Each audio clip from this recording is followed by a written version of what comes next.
Bienvenue à C'est notre histoire. Aujourd'hui, nous allons parler du patrimoine bâti dans la région de Saint-Hyacinthe avec le passionné M. Benoît Matte. Comme tu vas recevoir Benoît Matte tantôt. Puis lui, il va parler un petit peu des maisons qu'il a habitées. C'est des maisons de notables. Moi, j'ai pensé de te parler quand même assez brièvement de deux lieux publics qui sont là pour célébrer les notables de Saint-Hyacinthe. Le premier lieu, c'est notre porte des anciens maires, qui est là sur le bord de la rivière Yamaska. On est en 1927. Georges Casimir Dessol va avoir 100 ans. T.D. Bouchard décide de célébrer le centenaire de Georges Casimir Dessol en lui offrant une porte des mers. Et ça s'inscrit dans un courant où on met en valeur l'histoire. Donc, c'est notre premier monument historique. Pas parce que ça fait longtemps qu'il est bâti, mais parce qu'on l'a conçu comme ça pour rappeler l'histoire de Saint-Hyacinthe. D'ailleurs, si tu vas tourner autour de la porte des mers puis l'observer comme il faut, tu vas voir du côté de Douville, il y a la devise de Saint-Hyacinthe, « Oublier ne puis » qui est inscrit là. Il y a des éphémérides sur l'histoire de Saint-Hyacinthe qui ont été inscrites là. Puis de l'autre côté, du côté de l'aqueduc, si on peut dire, c'est des noms des anciens maires. Avec leur date. Puis je pense que du côté droit, maintenant, on a mis les nouveaux maires. Oui, les nouveaux maires. Donc, tu sais, c'est vraiment un monument historique, puis il a été conçu comme ça par René Richer. J'en ai parlé brièvement lors de la première émission. Ça a été construit par Paquet et Godbout. Et quand on a fait l'inauguration des plaques, parce que c'est sûr que quand ils ont construit ça, tout le monde voit ça construit, là, malgré que c'était quand même à l'ouest de la ville, puis c'était peu habité. Hein, mais c'était vraiment l'entrée de la ville aussi. C'est l'entrée de la ville. Donc, on fait une porte pour accueillir les gens. Vous arrivez à Saint-Hyacinthe, vous êtes la bienvenue parce que vous franchissez la porte. Vois-tu? Puis quand ils ont inauguré la porte, les plaques sur la journée de la fête du 100e anniversaire de Casimir Dessol, ça a été une demi-journée fériée. La ville a dit, toutes les usines, tous les commerces, tout le monde est en congé, ce qui a fait que quand on a procédé à l'inauguration, il y a eu une messe, d'abord à l'Hôtel-Dieu, ensuite il y a eu des notables qui ont été invités à l'Hôtel de Ville, et ensuite il y a eu une parade qui est partie de l'Hôtel de Ville jusqu'au lieu de la Porte des Mers, et là, tout le monde a suivi la parade, il y avait des milliers de personnes. Il faut rappeler que Georges Casimir avait été maire pendant 24 ans, il a été sénateur à Ottawa, et c'est un digne successeur de la famille seigneuriale. Oui, exactement. Le fils de Jean Dessol, le frère du premier maire Louis-Antoine, etc. Donc, c'est vraiment quelqu'un d'important. Donc, on a un monument historique qui est là pour faire un petit peu un rappel des notables de l'époque, des anciens maires. Puis, c'est très valorisant et je trouve ça très heureux que la ville de Saint-Hyacinthe continue à s'occuper de ce moment-là. Ils l'ont même cité il y a quelques années. L'autre place que je voudrais te parler, c'est devant Intact, devant le monastère du Précieux-Sang où on espère aller un jour s'installer le centre d'histoire. Elle a été nommée en l'honneur d'Honoré Mercier. Pourquoi Honoré Mercier? Oui, il a été premier ministre du Québec, mais c'était quelqu'un aussi qui a habité Saint-Hyacinthe pendant un bon nombre d'années. Alors, il est venu ici à Saint-Hyacinthe finir sa cléricature avec Maurice Laframboise et un autre associé. Puis, pendant ce temps-là, qu'il continuait ses études auprès de l'étude d'avocat, il a été rédacteur en chef du Courrier de Saint-Hyacinthe pendant un certain nombre d'années. Il a même été élu député de Saint-Hyacinthe. Ce qui arrive dans l'histoire, c'est que c'est suite à la pendaison de Louis Riel, il y a un tollé chez les Canadiens français là, qui est normal parce que là, on n'arrive pas à admettre ça, là, qu'un métis d'origine canadienne-française soit pendu. Honoré Mercier va faire un peu de survol de ça, puis il va créer le Parti canadien, le Parti national plutôt. Alors, en créant ça, il veut rallier, dans le fond, des gens des conservateurs et des gens du Parti libéral qui veulent se mettre au-dessus de la mêlée pour mettre en valeur le fait canadien au Canada, le fait français au Canada. Donc, comme chef du Parti national, il y a des élections en janvier 87. Donc, il devient chef d'une coalition. C'est comme ça qu'il devient premier ministre du Québec pendant une période de 3 ans. Alors, c'est le seul député de Saint-Hyacinthe qui est devenu premier ministre du Québec. Donc, en 1933, quand on a aménagé la terrasse, on s'est servi, dans le fond, de la dépression économique, de la crise économique. T.D. Bouchard s'est servi du travail des gens qui étaient en chômage pour construire ça. Donc, en 1933, on a fait l'inauguration de cette place-là et on l'a nommé en l'honneur d'Honoré Mercier. Bien, merci, Paul, pour cette belle entrée en matière. Et nous allons aller voir de ce pas M. Benoît Matte, qui va nous raconter sa vie à travers toutes ces maisons et sa passion. Bien, parfait. Tu le salueras de ma part. Bien, ça va faire plaisir.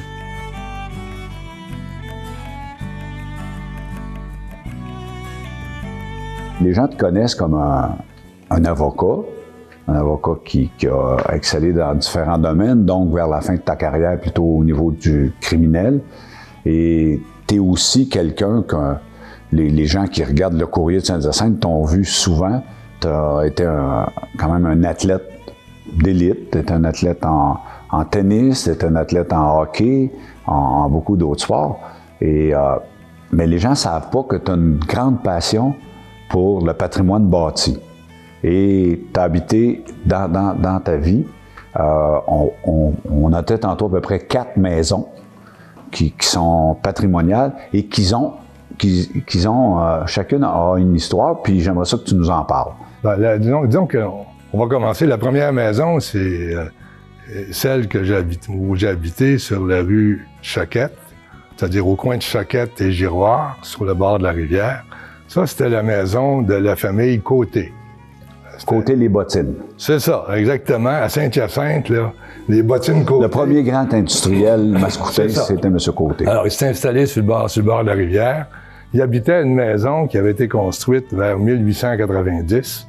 C'est pas lui qui l'a construite, mais c'était une maison qui avait été construite par un anglophone qui était un industriel ici. Je pense que, si mon souvenir est bon, c'est un monsieur Fay, mais je suis pas sûr de ça.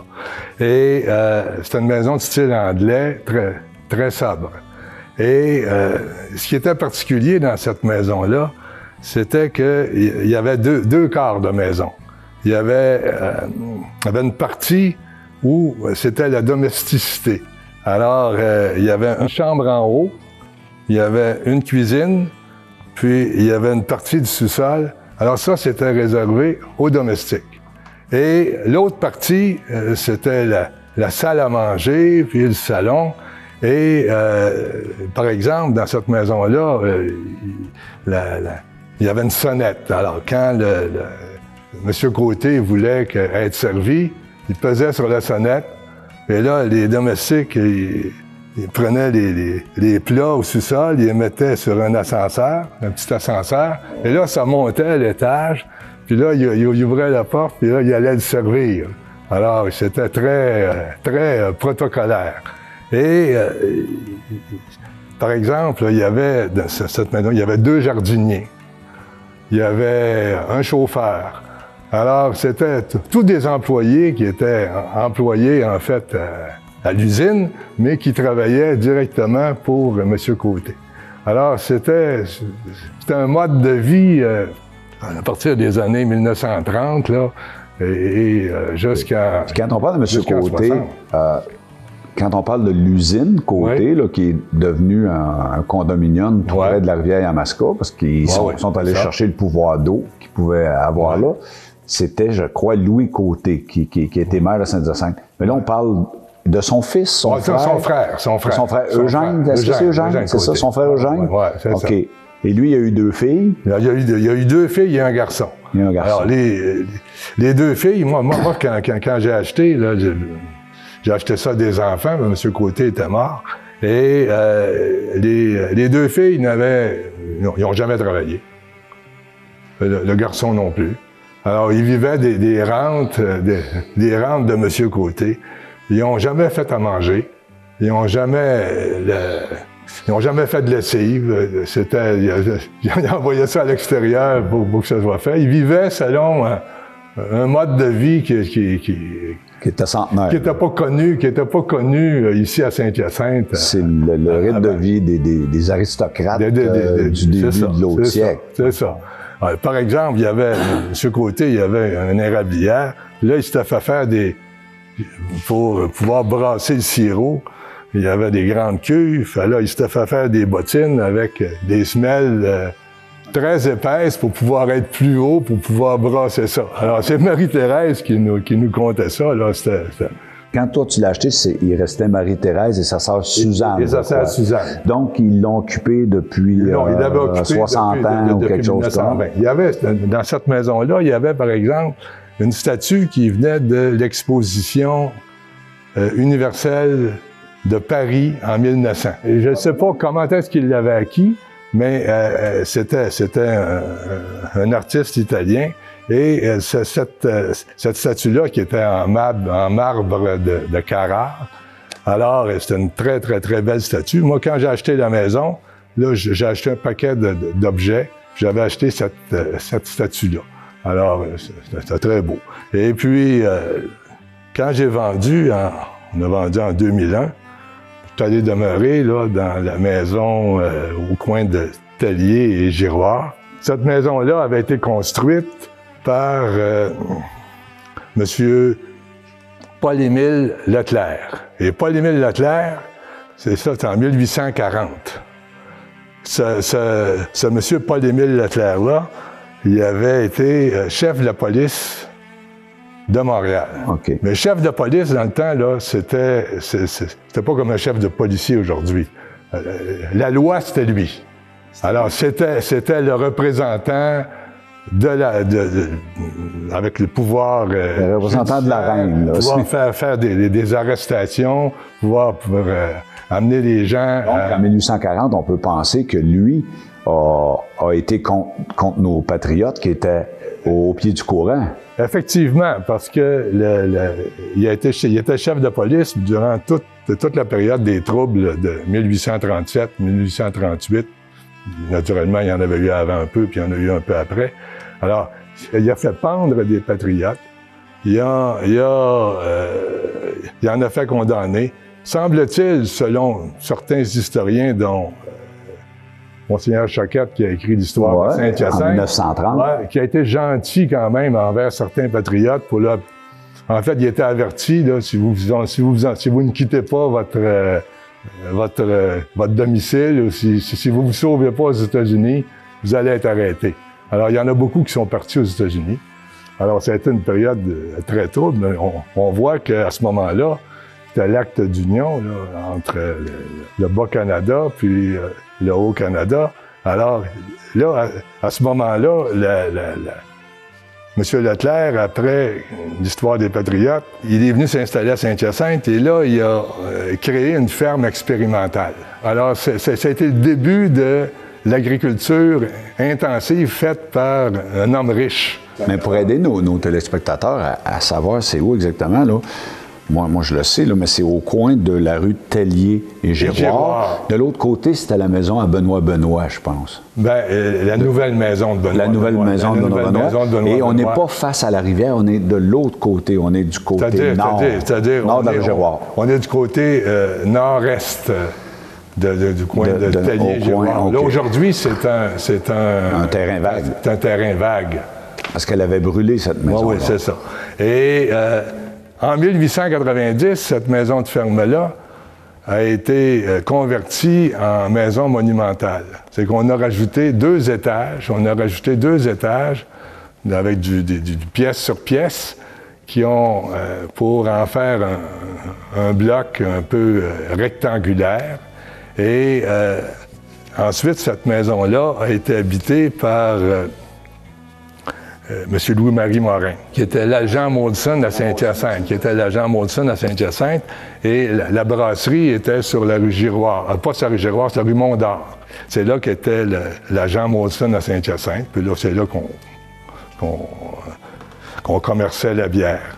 Et par la suite, ben, moi, je l'ai acheté en 2001, et en 2002, la maison a été incendiée.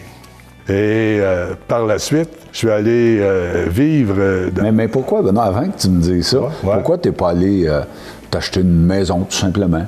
Pourquoi il fallait que tu cherches toujours une maison patrimoniale? C'est d'où cette passion-là? Est-ce que c'est ton épouse aussi qui participe à tout ça? C'est sûr que c'est toujours des projets communs, là. Je veux dire que on aime les vieilles maisons. Il y a de l'histoire là-dedans. Et il y a... le charme d'être bien logé, puis en même temps d'avoir un œil sur le passé toujours. Puis, tu sais, c'est plaisant, une vieille maison, mais c'est pas tout le monde. Puis tu as toujours cette passion, tu arrives dans la vieille maison, mais toi, la particularité, tu arrives dans la vieille maison, mais tu vas en connaître qui était dedans, puis d'où ce qu'elle vient. C'est ça. Tu as toute cette passion-là. Les Morins ont été propriétaires pendant une trentaine d'années, 30-40 ans. C'est plaisant, en tout cas, moi je trouve, de vivre dans une maison qui a beaucoup d'âge. Tantôt, tu m'as parlé de M. Leclerc, qui était le policier de Montréal, qui s'est emmené à Saint-Hyacinthe, puis qui a fait une ferme expérimentale. Ouais. Est-ce que cette ferme expérimentale-là, parce que j'essaie de me situer, on est au coin de Raymond et Giroir, on n'est pas loin d'où sera plus tard l'école de laiterie. Est-ce que c'est à peu près là qu'il était? C'est ça.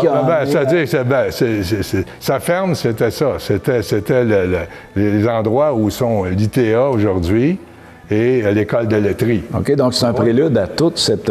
c'est ça. Ça a été un début parce que à l'époque, là, chaque cultivateur avait un lopin de terre, puis cultivait ça, tandis que là, c'était l'agriculture plus moderne, là, je veux dire, avec de très grandes surfaces. Là, je veux dire que ce qui a permis de développer beaucoup Est-ce que c'est cet amour de l'agriculture qui a amené ce chef de police Leclerc à Saint-Hyacinthe?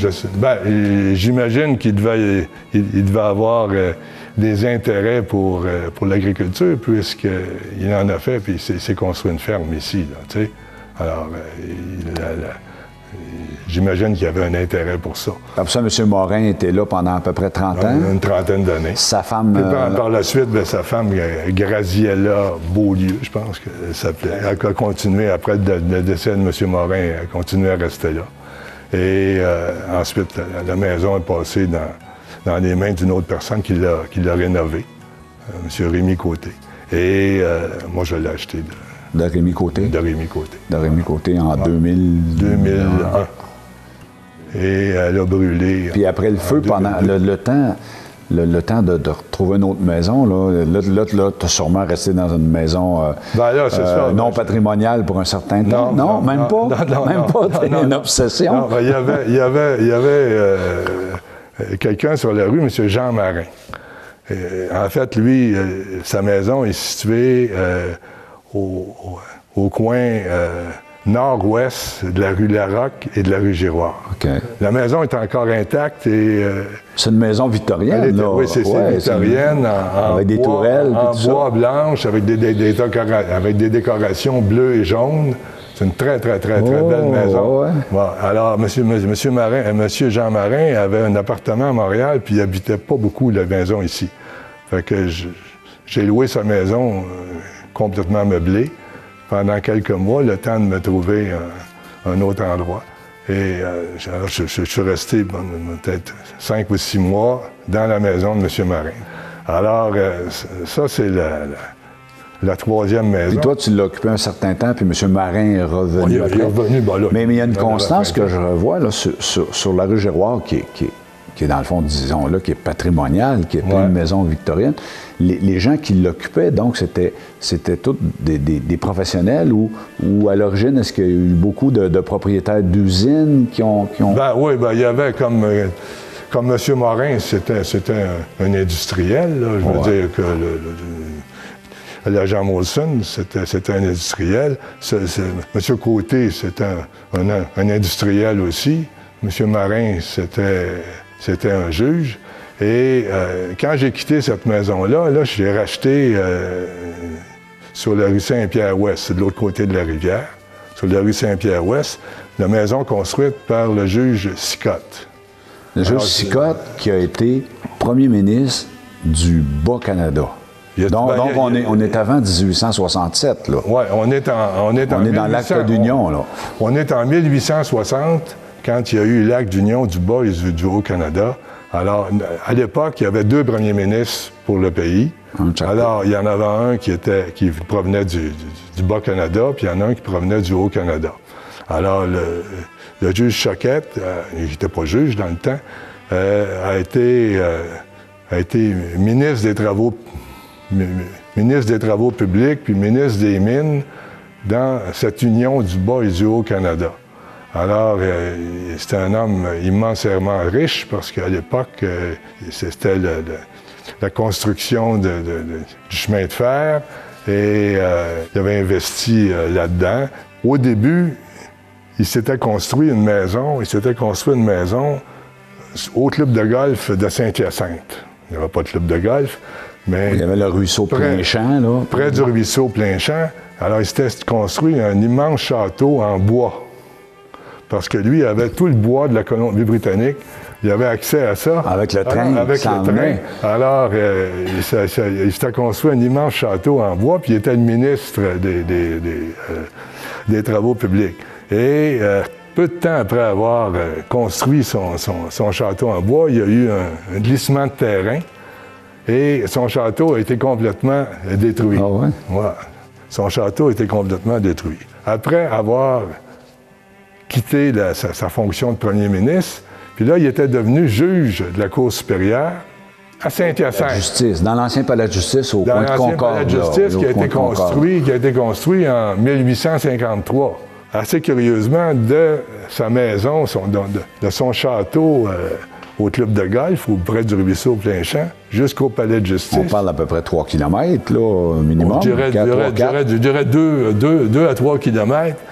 Il s'était construit, parce qu'il y avait toujours un gars qui avait accès au bois, alors il s'était construit un trottoir de bois qui lui permettait de marcher de chez lui, aller jusqu'au palais de justice.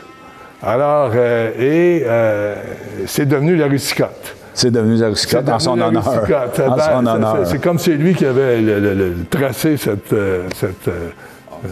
Puis là, on parle d'à peu près quoi, ça, c'est en 1800, dans les années 1860, parce que quand sa maison était détruite, là, il s'est construit la maison que toi, tu possèdes actuellement. Que j'habite présentement. La maison que j'habite présentement, il n'a pas construite à un endroit où il était susceptible d'y avoir des tremblements, des glissements de terrain. Alors, il s'est construit. Il s'est en allé du côté de la Providence, donc le pont de la Providence, le pont Barcelou devait exister. Oui, il existait, le pont. Et là, c'est une maison qu'il a construite et ça a été construit un peu comme une église. Hein? Je veux dire que tout en pierre, en grosse pierre taillée. Probablement que c'est des pierres qui doivent provenir du site des carrières Saint-Dominique aujourd'hui. Alors, ça venait de là. À l'époque, il y avait des tailleurs de pierre.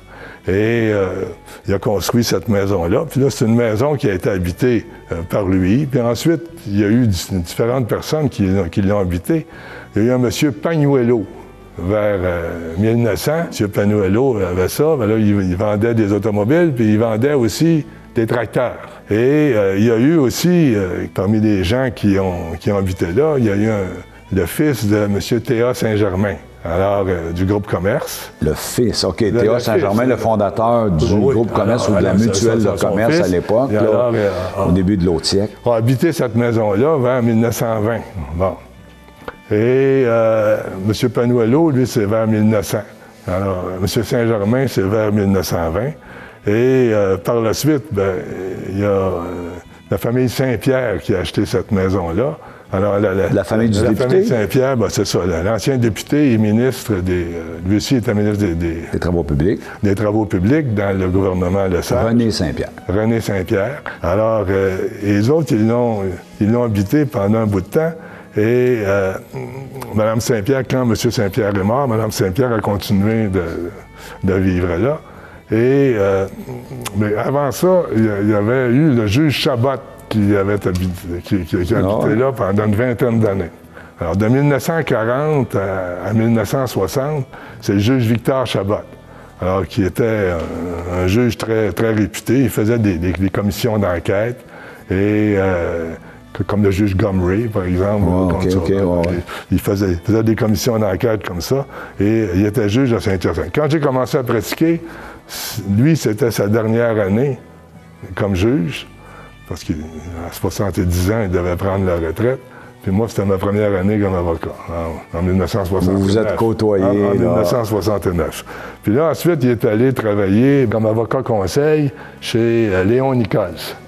Qui est devenu maire, qui a succédé, je pense, à Jacques Lafontaine. Oui, qui a succédé à Jacques Lafontaine. Alors, Léon Nichols était là, il y avait le juge Chabot, puis le juge Robert aussi.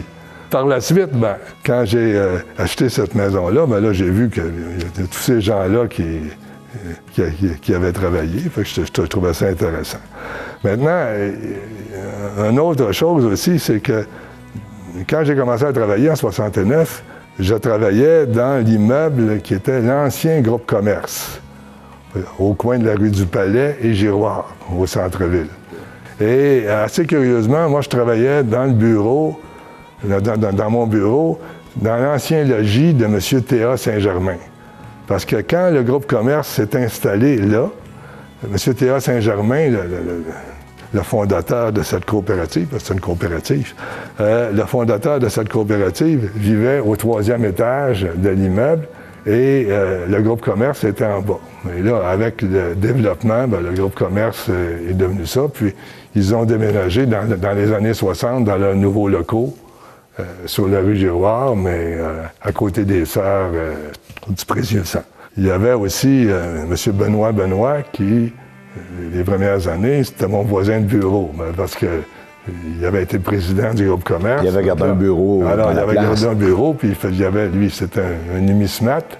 Alors, il faisait ses activités de monnaie. Là. Ça, c'est à l'époque où tu étais associé avec Jacques Sylvestre. Oui, qui avait Sylvestre et... C'est ça. Sylvestre et Marc. C'est ça, puis par la suite aussi. Parce que j'ai toujours été dans cet immeuble-là. Oui, mais tu as changé après d'étage quand Oui, on a changé d'étage, mais je veux dire que quand j'ai été dans le bureau de monsieur, c'est-à-dire dans le logement de M. Théa Saint-Germain, j'étais plus avec Jacques Sylvestre. OK. Là, il y avait une séparation. Moi, j'étais au 3e étage. Sylvestre était au 2e. Chez Matt Poirier. C'est ça. OK. Alors, c'est l'histoire des maisons que j'ai habitées à Saint-Hyacinthe. Puis, est-ce que tu as bon espoir que dans le futur, que je pense au 22e siècle, tout ça, ces maisons-là qui sont pas tuables, dans le fond, c'est des maisons qui sont là pour 1000 ans. Est-ce qu'il va y avoir des protections, il va y avoir des choses? Qu'est-ce que tu crois? Ça dépend de beaucoup de choses. De la société, puis Ça dépend de l'intérêt que la société va avoir. C'est sûr que si moi, j'avais les moyens de la rénover, mais pas tout le monde qui aurait pu le faire. Là. Je veux dire que ça prend des gens qui ont l'intérêt de faire ça. Là, tu sais. Le goût de le faire. Ça fait qu'à ta façon, tu es un membre du Centre d'histoire, mais à ta façon, tu nous permets de préserver ces chefs-d'œuvre. Ça sera toujours le cas. C'est les gens qui habitent une ville qui font la ville. Tu sais, je veux dire que si on laisse le patrimoine bâti se détériorer, au bout de 50 ans, c'est fini. Là, tu sais, je veux dire que les toits sont crevés, l'eau passe au travers de la maison, etc. C'est ça, c'est l'entretien de ça. Bien, ça, il faut aussi que les gens aient le goût d'habiter des maisons comme ça. Tu sais, c'est un style. En terminant, je te remercie beaucoup, puis merci beaucoup de ton temps, Benoît. Je te remercie de ton invitation.